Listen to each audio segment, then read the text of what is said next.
Thanks to the guests of the forum for their welcoming speeches, and now we'll move to our main part. And the Transport Innovations Association and Lithuanian Ministry of Transport and Communications are our funding partners, and we would also like to thank our main partner Shell and other big partners Scania, DKB Mobility, EIT Urban Mobility, ZF Group, Cargo Go Logistics,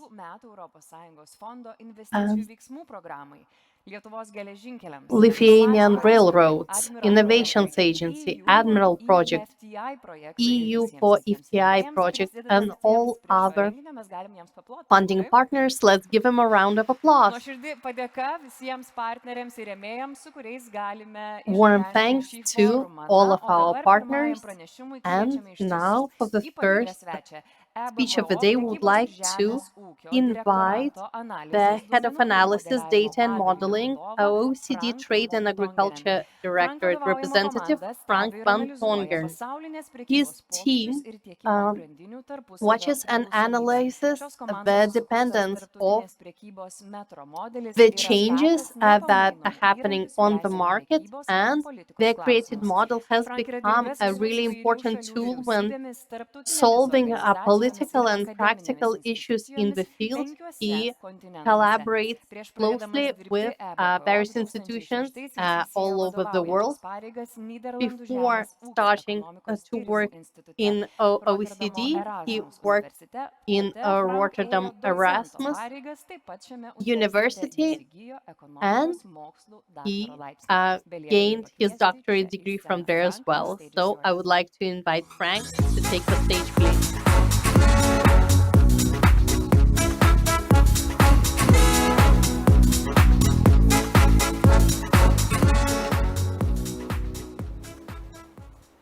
Okay, let's see if this works. Good morning. Good morning, everybody. Minister, Excellencies, I'm very pleased to be here. I must say, it's not usual for me to speak to events that open with song and dance, speeches by the President and the Minister, and generally very, animated. So my job today will be a bit sobering for you, I think, because I will talk about international trade and bring you some facts to this meeting. Now let's see. This was already a false start. So my job today will be to talk to you about some highlights of what we see in international trade developments and try to draw some conclusions about what it means for the Transport and Logistics Conference of today. Now, we know that COVID-19 has had a very big impact on economies and trade as well. On the left-hand side of this slide, you see the picture for merchandise trade.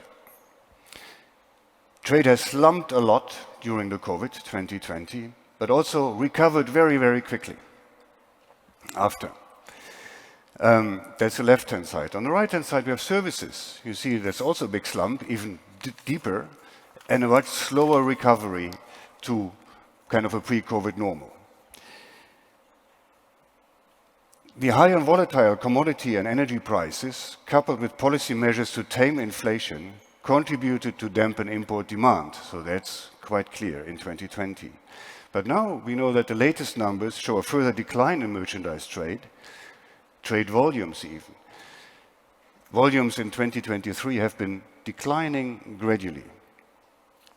And now the expectation is that for 2023, actually, we will have flat growth. For services, a bit different. Deeper slump, slower recovery. But services now make up like 25% of global trade values, which is slightly up where it was in the COVID period. So why is this happening? Why do we see trade slowing down? I will offer 4 explanations for you. First of all, we see a winding down of excess COVID-related inventories, especially in the United States. So companies destock, meaning they buy less abroad, less international trade.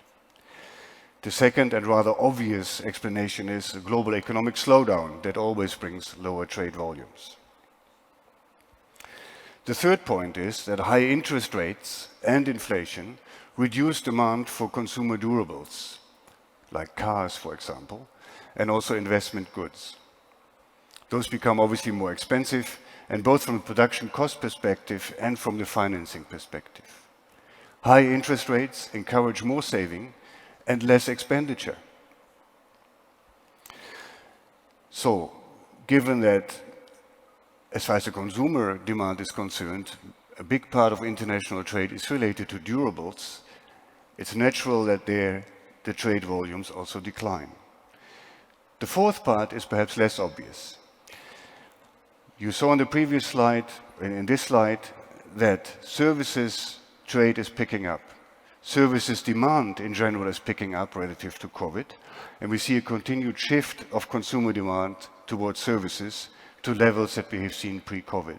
Services in general, however, are less traded than goods. So it's normal that then also the international trade volumes and merchandise go down a little bit. But anyway, the forecast is not very bright for this year and neither next year, and the expectation is rather that merchandise trade will stay flat. Now, a bit more about services. So most people in this room will be in the top bar in this slide. That's transport services. We know that in the COVID period, transport services, which declined very strongly in 2020, recovered very, very quickly after in 21 and 22. On the top bar here, you see the share of transport in total services, so services broken down by different categories.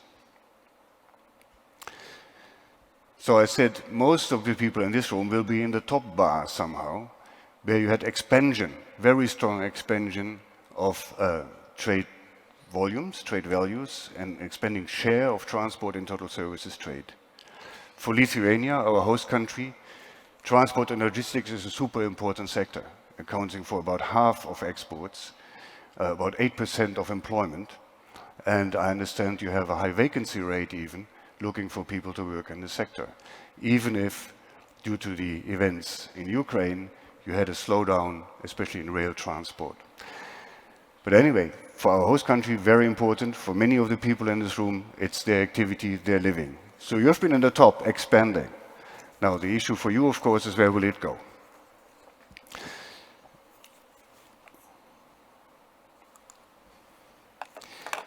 I need to say something about China and the role of China in international trade, because I mean, China is important for everything in international trade since several decades already. China's exports have been slowing down, and this is, of course, weighing down on the aggregate figures about global trade. On the left-hand side, you see the growth rates of Chinese exports. They're going down. And on the right-hand side, you see the Chinese exports relative to what it could have been, relative to a counterfactual. In August, this year, Chinese merchandise exports reduced by almost 9% on a year-on-year basis. This was the fourth consecutive month in a row with negative Chinese export growth rates. So we haven't seen that in a very, very long time. Chinese manufacturing sector is clearly struggling. And while exports of merchandise supported economic activity in China during the lockdowns, this year shows lower exports against less foreign demand. There's one exception, and that is the export of electric vehicles, where China really outpaces other suppliers. But because China is so important for the world economy and world trade, it has an impact on the region, Asia, but also on us here in Europe. During the COVID period, this mosaic picture shows you how shares of trade have shifted. They have shifted towards Asia. That's the top part. So you have where does imports come from? That's the rows. And where do they go to? That's the columns. The more blue, the higher the increase in share. The more red, the lower the increase in share. A couple of takeaways from this mosaic. First of all, Much trade has shifted to Asia since COVID. So we know that much of the things that we bought when we were locked down were produced in Asia. Think about all the consumer electronics, for example, but also all kinds of home improvement goods. Much of this came from Asia. So shift towards Asia. But this trend is slowing down. So that big shift towards Asia is slowing down. They're still big. The third point is that, well, if you have good eyes, you can see that the intra-regional trade has not become more important. And that is in spite of all this talk about fringe shoring and near shoring and so on. We're still trading more between regions. We increase trade between regions. The fourth point that is visible on this slide, but I didn't put it out in text, is that you see also that the United States is importing less from China, whereas Europe has been increasing its import from China.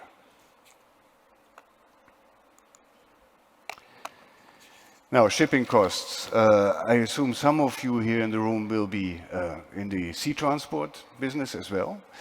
Well, then you will know this. You will know that there was very high prices, very high shipping costs just post-pandemic in 2021, big spikes there that you see on these slides, both for containers and also for bulk transport.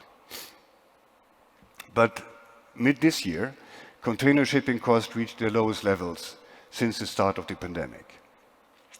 Average cost for shipping a 40-foot container fell to roughly $1,500 US dollars, just above the 2019 average. We know that sharply increasing demand for container shipping during the recovery, amidst port congestion and logistic difficulties, led to container shipping costs to explode sevenfold, so that's enormous.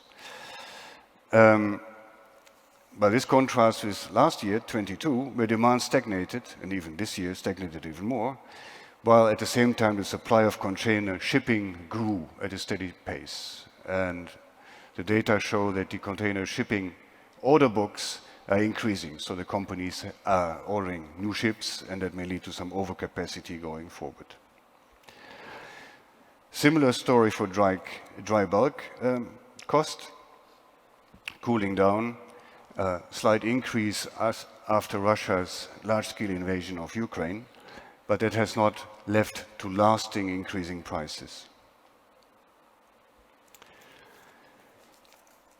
The latest challenge to sea transport comes from drought in the Panama Canal. You may know about this. It's an El Niño-related event, the low water levels in the Panama Canal, which makes it impossible for the big ships to go through Panama Canal, and they have to use smaller ships. So watch out for that going forward. It leads to increasing shipping costs, that's for sure, and probably also some further delays. The last point I want to talk about this morning is about Russia's trade. I mean, for all of us, this is a very important event, especially for people in this country. But looking from the trade perspective, we see that Russia's trade flows are seeing really massive adjustments. On the left-hand side, we see merchandise imports from Russia, and we see there that the coalition countries import much less from Russia, translating into falls in import values by the European Union and other coalition countries by roughly 80% and 60% on a year-on-year basis, so buy less. In contrast, China, and to even greater extent India, have dramatically increased their sourcing from Russia, with the percentage increases reaching the same order of magnitude as the decrease in sanctioning countries. Now, obviously, oil plays a big role here. India, we know, has been buying lots of Russian oil, and that is reflected in those numbers. On the right-hand side, we see that the exports to Russia, and there we see that China and India exports to Russia have more than doubled. So they have become a more important source for importing for the Russian Federation. More on this aspect. we are able to discern to some extent what happens to bilateral exports. And we see that more of the exports of G7 countries go to members of the Eurasian Customs Union, especially Kyrgyzstan, that's the green one here. So these have been increasing massively, steeply, increases of imports from the G7. And at the same time, we also know from the previous slide that exports from these CIS countries, Commonwealth of Independent States, to Russia have increased. So taken together, that suggests there's at least some element of trade diversion going on. Trade that used to go to Russia does not go there anymore, but it goes to third countries into Russia. We also know, but I don't show you this on a slide, which goods are mostly affected by that. We can dig in quite detailed trade statistics and see which goods have this phenomenon, and we know that sanctions goods have seen a really big drop in trade between the G7 countries and Russia, but some of those still reach Russia. Now, I shall not try to make a big conclusion of all of that, leave it to you to decide what you make of it, but just a few words to sum up. So trade-related transport has been growing strongly on the back of COVID-related developments. You will know that already. Now this is slowing down. We know also that the center of gravity for international trade has been shifting more towards the east. And this will also have implications for your sector. Maybe not so much for the road transport and rail transport, not yet, until we connect the east to the west by rail. But it has an implication for, let's say, the configuration of international trade. The trade projections for this year at least, and also the next 2 years forward, are not very bright. So one expects flat trade rather to be flat or growing at a very slow rate going forward. Now this obviously will have implications for transport and logistics, but it doesn't mean that there's negative growth so much. It means the levels are still high. You know, we're exchanging a lot between countries. Firms are trading and they keep sourcing in their value chains. But the growth rates that we have seen in 21, they are not here to come back in the next few years, is the expectation. I'll leave it here. Thank you very much for giving me the opportunity to share some thoughts with you. And I'm wishing you a very successful 2 days.